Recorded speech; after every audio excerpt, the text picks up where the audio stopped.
Sri Randeep Singh Surjewala, all the 17 minutes of your party are with you. Thank you, sir. Thank you, Chairman, sir. Sir, first of all, on my behalf and on behalf of my party and the entire House, let me join all the colleagues in expressing my heartfelt and deepest condolences to the 3 boys whose bright young career has been cut short by this tragic accident. 2 boys and 2 girls. Okay, I stand corrected. Chairman sir, इस प्रकार का हादसा इस सदन में चर्चा हुई, क्यों हुआ, किसके द्वारा किया गया, कौन जिम्मेवार है, सीवरेज का विभाग जिम्मेवार है, एमसीडी का विभाग जिम्मेवार है, फायर डिपार्टमेंट जिम्मेवार है।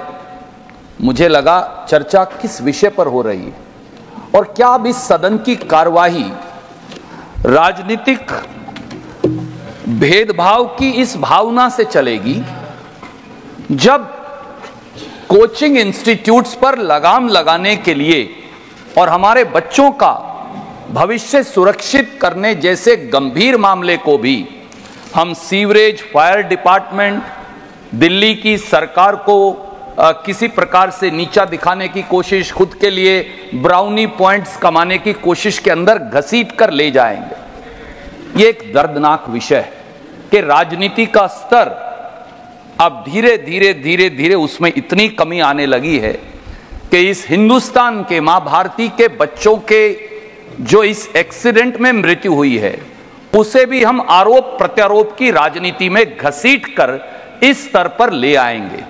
मुझे लगता है कि यह अपने आप में निंदनीय है और वो साथी जो अब यहां नहीं है, जो इस पूरे विषय पर मौत की राजनीति जिन्होंने की, वो जरूर अपने अंतःकरण में झांक कर इसका पुनर्आंकलन करेंगे कि क्या रात को जब वो सोएंगे ये राजनीति का विषय हो ही नहीं सकता, क्या उनकी आत्मा उनको नहीं कचोटेगी।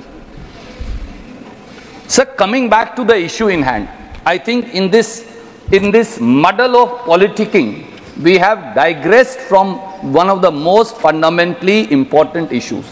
And I join my colleagues in saying that this is a good beginning.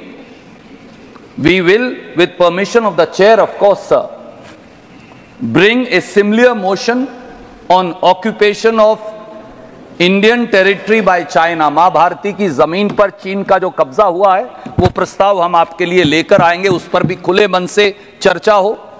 NEET में जिस प्रकार से सरकारी हस्तक्षेप के चलते 24 लाख बच्चों का भविष्य नष्ट किया गया और जिस नालायकी और निकम्मेपन से वो लोग जो जिम्मेवार थे वो अपनी जिम्मेवारी से भाग खड़े हुए, खुले मन से उस पर भी चर्चा होगी।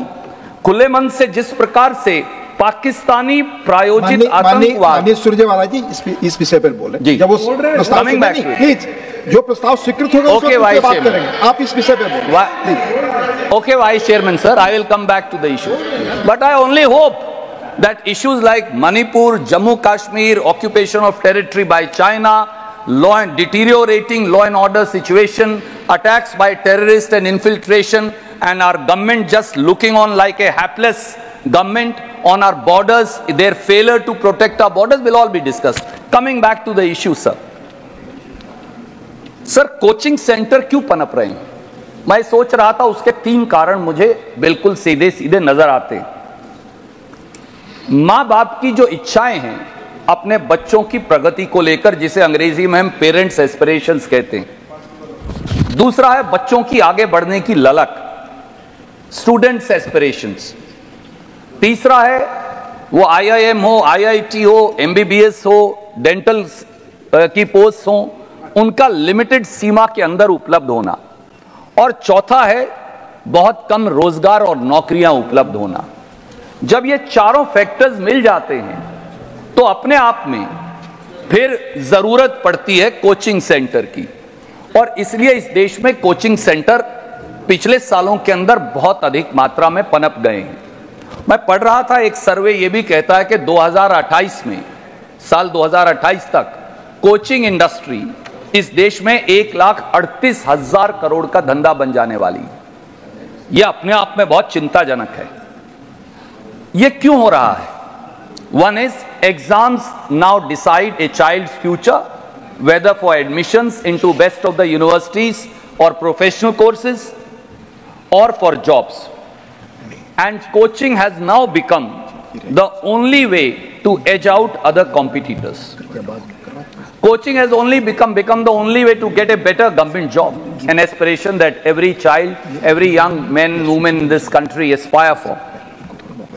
And in this process, what is happening is school education, college education, university education are becoming supplementary or secondary, if you permit me to say, to the coaching centers and coaching institutions.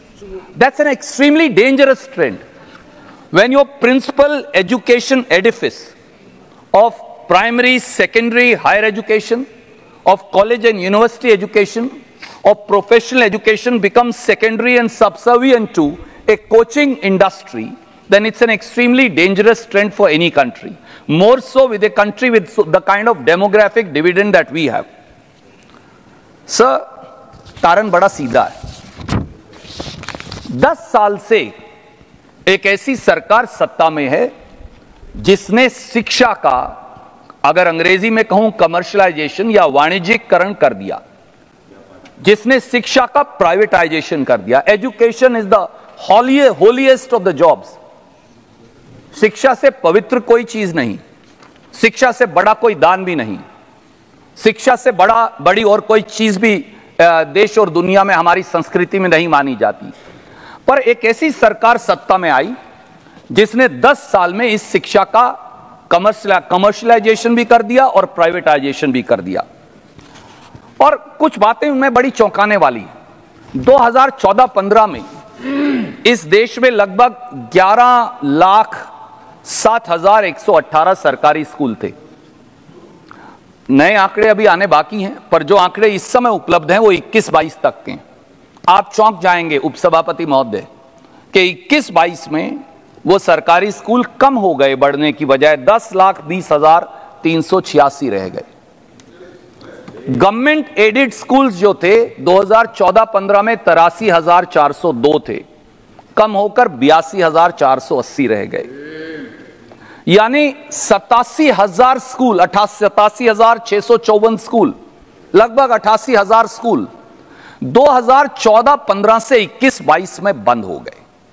How can anybody, any rightful thinking person, including an educationist, a journalist, and a writer, a thinker like you, Vice Chairman Sir, who's fortunately sitting on the chair today as I speak, how can you even imagine that between 2014-15 and 2021-22, 88,000 government schools shut down? Why? Is it not the responsibility of this government? Does it not show why coaching institutes are coming up? For we are gradually privatizing the education, shedding our responsibility.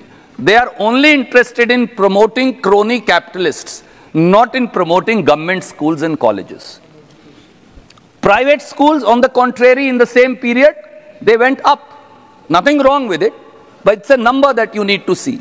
In 2014-15, the private schools were 2,88,000. By 2021-22, they went up by 3,35,000, almost 80,000. So you shut down 80,000 government schools, you make sure 80,000 private schools come up, and then you say coaching institute should not come up. Because you are actually targeting the educational edifice in this country. आप शिक्षा की नींव पर हमला बोल रहे हैं। और मैं पार्लियामेंट्री रिपोर्ट देख रहा था, वो तो और ज्यादा चौंकाने वाली है। संसद की समिति ने कहा कि देश के सरकारी स्कूलों में पिछले लगभग 8 से 9 साल में 10 लाख अध्यापकों की पोस्ट खाली पड़ी हैं। कहां, शर्म की बात है, तो कहां जाएं बच्चे? फिर कोचिंग इंस्टीट्यूट में नहीं जाएंगे तो कहां जाएंगे? और जितना प्रोफेशनल इंस्टीट्यूशंस है उनमें स्थिति और ज्यादा चिंताजनक है। 33% पोस्ट 45 सेंट्रल यूनिवर्सिटी की खाली पड़ी है, 41% पोस्ट आईआईटी में खाली पड़ी हैं, 32% पोस्ट आईआईएम में खाली पड़ी हैं। तो स्कूल हो, कॉलेज हो, आईआईटी हो, आईआईएम हो, केंद्रीय विश्वविद्यालय हो, ये इनकी, तो बच्चे कहां जाएंगे? फिर कोचिंग इंस्टीट्यूट में मां बाप का मेहनत से कमाया हुआ पैसा खर्च कर पढ़ने के लिए मजबूर हैं। फिर ऐसे इंसिडेंट्स होंगे। काश ये सरकार उस नींव के ऊपर थोड़ा ध्यान देती, बजाय क्रोनी कैपिटलिस्ट की सेवा करने के। और सर, आउटले ऑन एजुकेशन भी धीरे धीरे कम हो गया, लगभग 1%। अब मैं देख रहा था मोटा मोटा 1% ऑफ जीडीपी है। प्रॉमिस किया करते थे 7% ऑफ जीडीपी, परंतु वहां भी कुछ नहीं। हां, एक काम जरूर किया, जो किताबें थी, जो इतिहासकारों ने लिखी, शिक्षाविदों ने लिखी, समझदार लोगों ने लिखी, उसमें से क्या किया? महात्मा गांधी की हत्या कैसे और किन किन तत्वों द्वारा की गई थी उसे मिटा दो। उसे मिटाने से इतिहास मिट जाएगा। गुजरात का जो दंगे हुए थे उनका हवाला आप किताबों से एनसीईआरटी की मिटा दो। सर, ये मैं नहीं कह रहा, एनसीईआरटी के में जो 33 लोग जिन्होंने उसके अंदर कंट्रीब्यूट किया है, उन्होंने लिखकर चिट्ठी दी, हमारा नाम काट दीजिए, हम ऐसी एनसीईआरटी की किताबों से एसोसिएट नहीं करना चाहते। क्या इससे बड़ी शर्म की बात भी हो सकती है कि देश के शिक्षाविद इनकी नीतियों के चलते अब एनसीईआरटी की किताबों से मुख मोड़ने लगे हैं? यह दिखाता है कि कोचिंग इंस्टीट्यूट्स में बच्चे क्यों जा रहे हैं। नर्मदा बचाओ आंदोलन का हवाला काट दो, जो सामाजिक उत्थान की जो मूवमेंट्स हैं उनका हवाला काट दो, ये कर रहे हैं। और दूसरी तरफ क्या हो रहा है सर? 70 पेपर लीक हुए हैं 10 साल में इनकी सरकार में। 70 पेपर बिके हैं मंडी के अंदर। नीट 24 लाख, हम चर्चा नहीं करेंगे क्योंकि उसका प्रस्ताव देंगे, पर मैं एक हवाला देना चाहता हूं क्योंकि यह संदर्भ जरूरी है। It's an important connection. 24 lakh बच्चे अपीयर हुए। आपको भी उनका दर्द महसूस हुआ होगा, मुझे विश्वास है, क्योंकि आप पहले एक शिक्षाविद हैं, उसके बाद एक पार्लियामेंटेरियन हैं। उन 24 लाख बच्चों ने 1 साल तक कोचिंग इंस्टीट्यूट्स में तलवे रगड़ रगड़ कर मां बाप का पैसा खर्च कर सालों तक तैयारी की। एक दिन पता चला हरियाणा के एक स्कूल में, जहां एक विशेष सत्ताधारी पार्टी का शासन है, वहां एक लाइन के अंदर सारे बच्चे जो हैं 720 में से 720 नंबर ले आए। गुजरात की एक और एजुकेशनल इंस्टीट्यूशन में, वहां भी इन्हीं का शासन है, वहां पर क्या हुआ? जो भुवनेश्वर में है वो भी वहां जाकर सबसे अच्छे नंबर ला रहा है, जो हैदराबाद में है वो भी जाकर वहां ला रहा है। अरे गुजरात में ऐसा कौन सा सेंटर हो गया कि वहां दाखिल हो और 720 नंबर ले आओ? इसी तरह से क्या हुआ बिहार में, वहां भी इन्हीं का शासन है, वहां पेपर के बाकायदा एफआईआर दर्ज हुई कि लाखों 30-30, 40-40, 50-50 लाख में पेपर बिक रहा था। मुझे एक बात बताइए, जहां जहां पेपर बिकता है वहां बीजेपी का शासन कैसे होता है? जहां जहां पेपर लीक है वहां बीजेपी है, जहां जहां पेपर लीक माफिया है वहां बीजेपी है, जहां जहां बिक्री हो रही है, बोली हो रही है पेपरों की, वहां बीजेपी है। और ये यहां नहीं है। यूपी की पुलिस